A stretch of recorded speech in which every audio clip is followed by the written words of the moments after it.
Hello, I'm Heather. Just going to talk about his favourite varieties from 2023. If you can't understand what he's saying, don't worry. There's a list in the notes field at the end of this video. He is from Yorkshire after all. In 2023, the UK had its hottest ever June, the wettest ever July, and an August that was pretty mediocre. Fortunately for me, at the end of August the weather brightened up quite a lot and I managed to get the garden looking pretty decent. So when people came to see our open garden, they were quite happy. We had 330 guests who I think were all appreciative. But after we'd opened the garden, we had another heat wave. Temperatures had exceeded 30 degrees for over a week, and then that was followed by a mini hurricane. So I think it's fair to say that the garden is no longer looking at its best. But after the prolonged heat and then all the wind and the rain, I think that now is probably a good time to be able to recommend varieties which are good for the garden, those that stand up to the wind and the rain. Those of you who've watched my previous videos will know that I look for varieties that have got perfect form, strong stems, and that are good for storing over winter. I don't do any debranching, disbudding, anything like that, and over the years I've discovered varieties that can stand up to that kind of treatment or lack of treatment and still produce a good display. Yesterday I received my copy of the 2024 catalogue from Geoff and Heather, who, for those of you who don't know, are the premier dahlia growers in the UK. They sell more varieties than any other nursery. And looking through the catalogue, I've come to realise that I've grown most of these varieties over the years. There are not many varieties in these pages that I haven't at least tried one plant. Some have grown successfully and I'm still growing. Others I've tried and for one reason or another they've not come up to the mark. Either they faded in the sun, they didn't have strong stems, fell over in the wind, were clock-faced, etc. Or quite often I lost them over winter, and if I find it difficult to keep a tuber over winter, I'm less inclined to try to grow it again, unless it's one of the really beautiful ones like Hillcrest Kismet, which I keep on trying. So I guess that I'm in as good a position as any other grower to be able to suggest some that are good for growing in the garden. So let me start with giant and large decoratives. Now looking at this page, the only variety that I'm growing this year from this page is Spartacus. I have tried a lot of these, including the multi-prize winner Bryn Terfel and Sir Alf Ramsey, but I never got enough flowers on them for a garden display. The ones that I did have that did come were very nice flowers, but there just weren't enough of them. But this is my Spartacus now. It's not been strong enough to support the flowers, and all the flowers that I have had have gone open-centred. So as I say this every year, the only large decorative or giant decorative that I recommend for the garden is Wanda's Capella, which never fails me. Strong stems, lots of flowers, beautiful. And here's another example. It's been flowering like this all summer long. Unfortunately, it's not in the Geoff and Heather catalogue, but I do know that other growers sell it. And an extra advantage of Wanda's Capella is that it grows to about 6.5 feet tall. So it does quite well at the back of the border and it stands out like a beacon looking down on everything else. Now let's look at medium decoratives. I have tried most of these varieties. couple of years ago I would have said the best one to grow in the garden is White Charlie 2, even though in the Halls of Heaven catalogue it's got an E against it, which means it's only good for exhibition, but I found it was always good in the garden. Here's a good example. But the trouble is, over the last couple of years I've had one example that's always done this. It's gone open centred.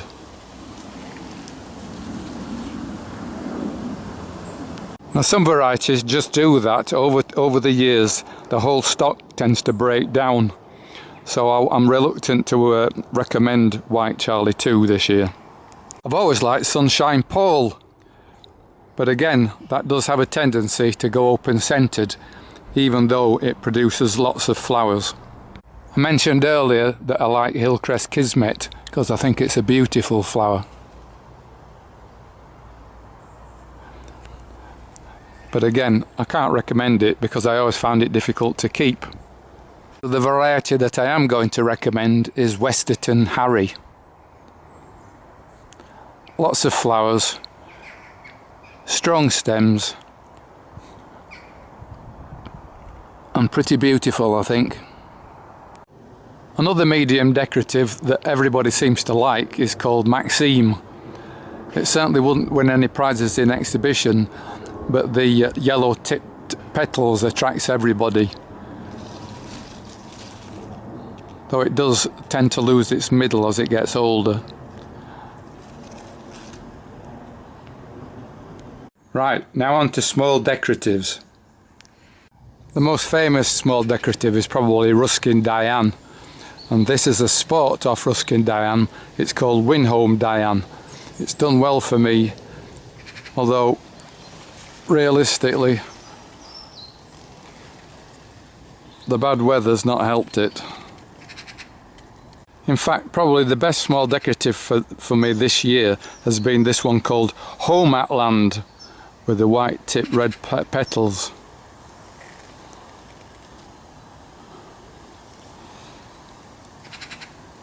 There's also one called Tracy Diane, another sport off Ruskin Diane, white with a little pink fringe.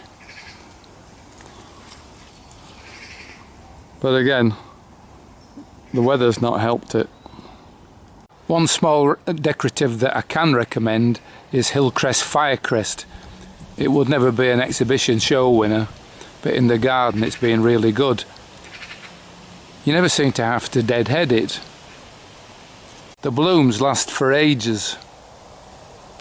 Finally, on the subject of decoratives, I come to mini decoratives, and I'm going to start with one of my all-time favourites, Rycroft Delight. I've been growing this for many years, and it always grows to about 6 or 7 feet tall, if not taller. Very reliable. Twilight Boy was very good for me last year, but this year it's been very slow to come into bloom. It's very beautiful colour. This orange one's Joe Mander. It wins loads and loads of prizes over the years. It's been reliable for me. It's actually what you call a small ball, a miniature ball, because the petals reflex right round the back to make it a ball shape. But the pink sport off Jomander, Mary's Joe Mander, has lots more flowers. This one's past its best now, and it's not stood up great to the weather, but I can recommend it nevertheless. This is the second year that I've grown Skelmersdale Jane. I like this one. A miniature decorative that wins lots and lots of prizes in shows is called Polverton Christabel. Beautiful thing. But unfortunately, it doesn't stand up to my regime of leave them to get on with it. I think it probably needs disbudding, side shooting, etc.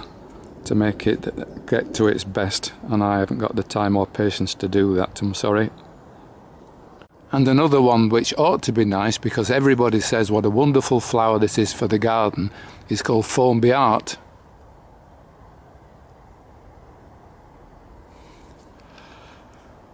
But for me, it's not that had enough flowers, and it does tend to bend in the weather.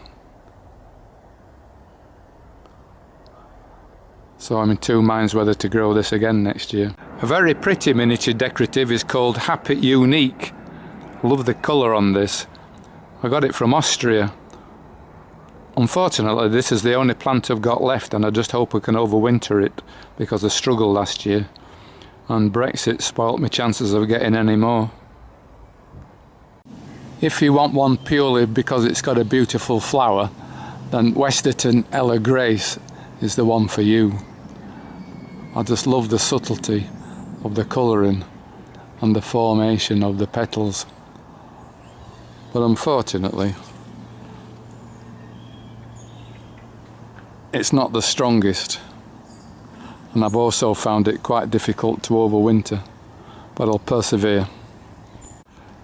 The miniature decorative that's produced most flowers for me this year is this Holly Hill Loverboy. Beautiful red, lots of flowers, and it stood up quite well to the weather realistically for something that's got so many flowers on it.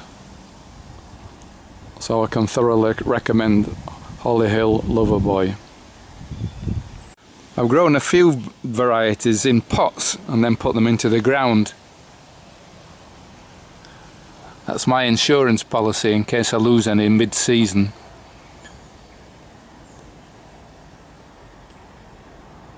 And as you can see, Holly Hill Loverboy's done well even in a pot. Now let me say a few words about pompon dahlias. Pompons are very small. I know lots of people call the round ones pompons, but they're not. Pompons have to be a certain dimension, which I'll look up when I get back to the catalogue. But all I can say is that I've tried quite a few pompons over the years and they never produce many flowers. This one's Irish Glow, and I don't think I've ever had more than a couple of flowers flowering at any one time. That's right, a pompon has to be less than 2 inches diameter.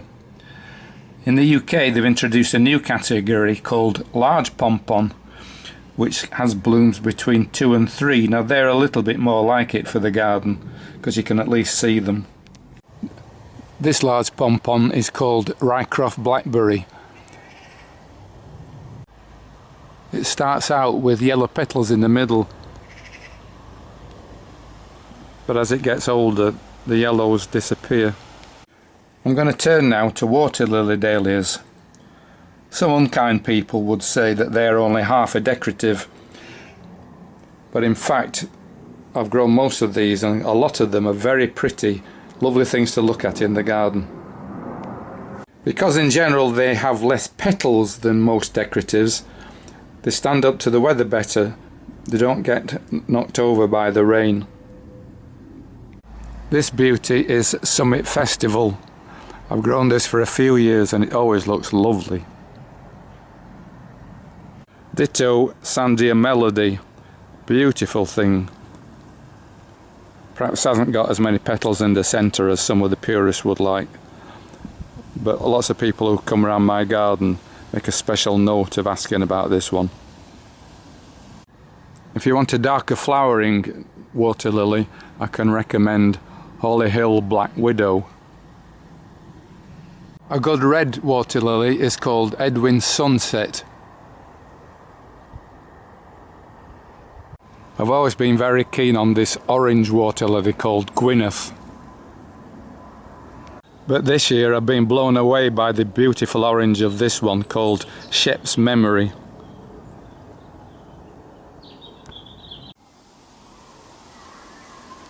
I've been growing this pink water lily variety for several years now. I'm not saying it's the most subtle of flowers. It hasn't got that many petals. It's called Carmen Bunky. But what I like about it is that it always grows to about 7 feet tall, so it's a great flower for putting at the back of the border. And it tends to hold its flowers, it doesn't break in the wind and rain. Last but by no means least, I want to draw your attention to this white water lily dahlia called Vivian Russell. The petals have been a little bit marked by the rain, but it's been wonderful all season. And look at the number of flowers on this example.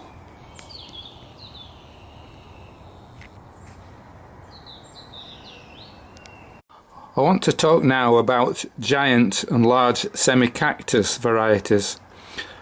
Looking at this list on the Halls of Heaven booklet, I think I've grown most of these over the years. My favourite giant semi-cactus is Skipley Grand.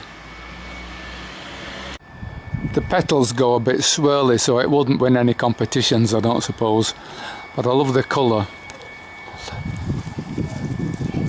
And it contrasts very nicely with Clearview Jonas, which is another good one. Over the years I've grown all the Jupiter varieties, Delico Jupiter, Pink Jupiter, Rose Jupiter, and this one's Coral Jupiter. When it's at its best it really is fantastic, but I always find it difficult to overwinter them, so I quite often end up having to buy new ones each year. And unfortunately they don't stand up to the weather very well. On the other hand, Blackjack is a much better proposition.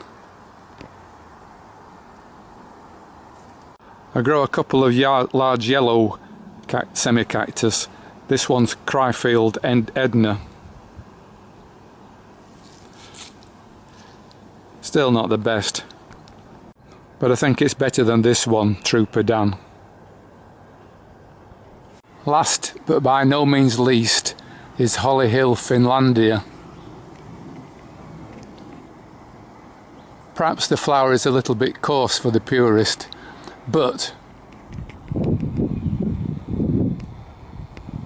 it grows to 9 feet tall, which for a garden like mine, where I'm trying to create a tier defect, is perfect for the back of the border. Here's one a bit closer.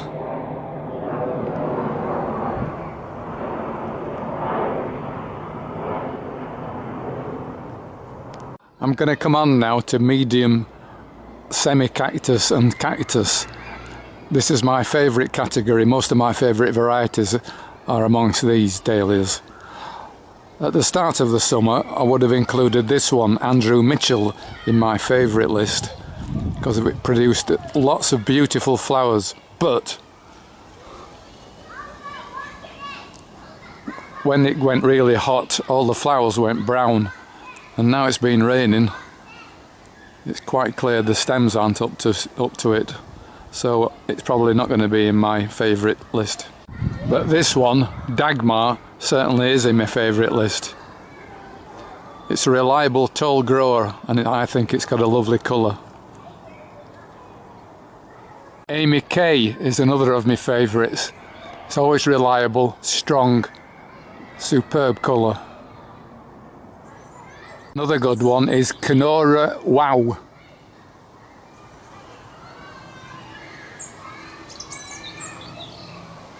Hillcrest Candy's got a nice flower, but I'm not sure about this variety. I've had some that have grown to 4 feet tall, others that have only grown to 2.5 feet tall, and there's some talk about on the internet that this variety might be breaking down, so I'm not sure what I'll do with it next year. But it does look nice, doesn't it? Grenador Pastel is an old show winning variety that does well in the garden. It's done well for me. Look at the length of the stems on it. I'm not sure whether Sorbet is classified as a medium or a small, but I do think it's a lovely colour, don't you? Cleo Lane is classified as a medium semi-cactus, even though I've never had it much bigger than 4 inches across. But it's a lovely flower. It was produced by my old mate Ken Stock down in Bournemouth. And finally, to my mind, the best red semi-cactus is Whitterman's Superba. It's called Superba because it is. Onto the smaller cactuses now. This one's called AC Abbey. Lovely. It's very similar to this one, Kenora Sunset. But I think AC Abbey's probably got stronger stems. This swirly petaled purple one is called Holly Hill Renoir.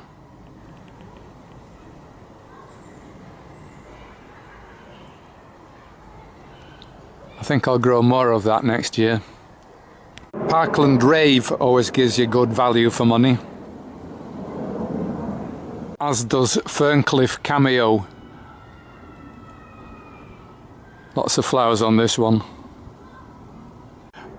When it's at its best, Happit Icarus is very nice. Love the yellow tinge in the centre of the petals, at the bottom of the petals, but it does have a tendency to go pretty ugly when it's past its best. And here's another medium semi-cactus that's done very well for me this year. Clearview Cameron.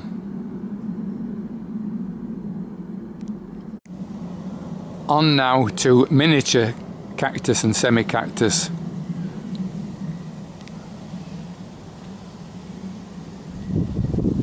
That's Western Spanish Dancer. At its best, it's very pleasant, but it does have a tendency to go open-centred rather early in the cycle. No such problems with Hollyhill Jitterbug.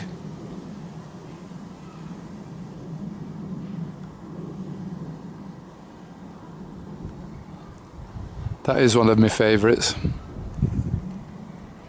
And so is Western Melody.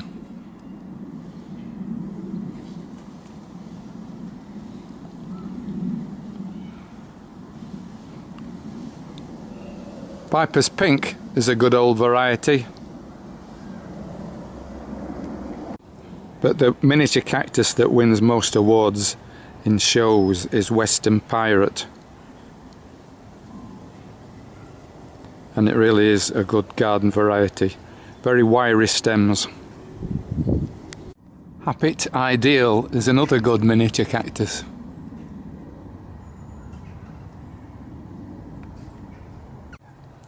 And this brick coloured one called Josudi Hercules has produced loads of flowers over the year. Crazy for Jess's, another good miniature cactus. It's a bit like a taller Western Spanish Dancer, but it has better centres. The final miniature cactus I would recommend is Rycroft Pixie. It probably has more flowers than any of the other miniature cactus varieties. There are a couple of new varieties that I've tried this year. Not sure yet whether I would recommend them. Certainly the Rossendale Jojo is very pretty, but to date it hasn't had sufficient flowers on in bloom early enough in the season for my liking. But Josudi Sunburst certainly has been good, and the fact that it grew to 6.5 feet tall has been very useful, because it looks down on the other dahlias and gives more of a tiered effect.